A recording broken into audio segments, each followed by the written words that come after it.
Another Temple of Thought Incorporated, a religious organization.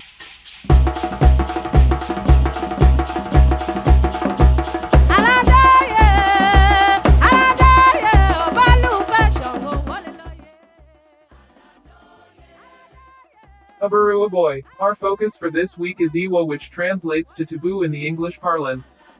Yoruba sees taboo as a behavior or things considered a deviation from social norms or a violation of the standards of society. In Ifa, Eewo simply means forbidden or away from normal. It constitutes an abnormality that often attracts serious consequences to whoever is found to be the culprit, as it operates on the principle of cause and effect.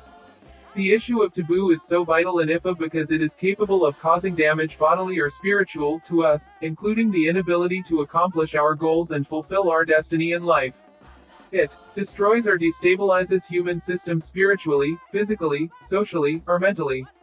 Ifa advises us to consider Eewo as a crucial aspect that can adversely our lives. It pictures Eewo from the angle of personal prohibitions, familial or hereditary prohibitions, the prohibitions of Orissa that we follow, the prohibitions of the society or town we reside, and organizational or group prohibitions.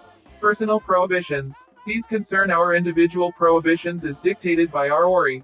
Depending on our nature, we sometimes feel irritated or allergic to certain objects, food, drinks, colors, or the type of clothing we put on our bodies. These taboos or prohibitions are known from the specific Odu revealed to us during our Ifa initiation. Sometimes too, some of these taboos can be revealed during random Ifa consultations. It is necessary for us to keep our personal taboos because of their capability to upset our journey on this planet Earth.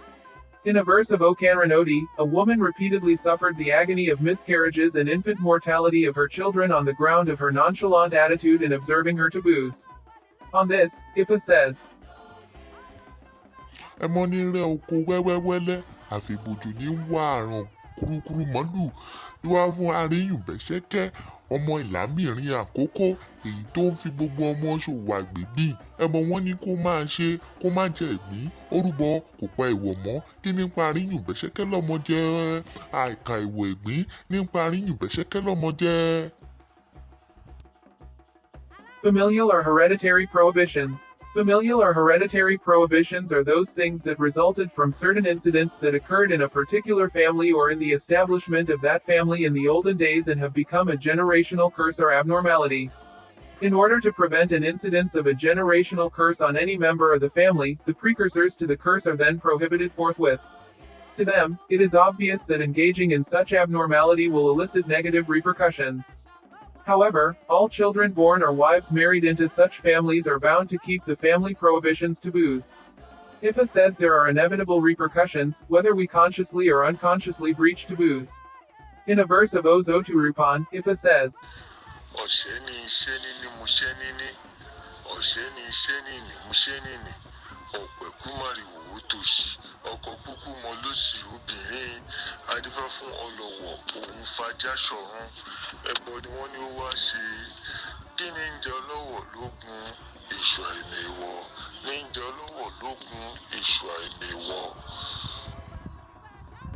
Orisha taboos.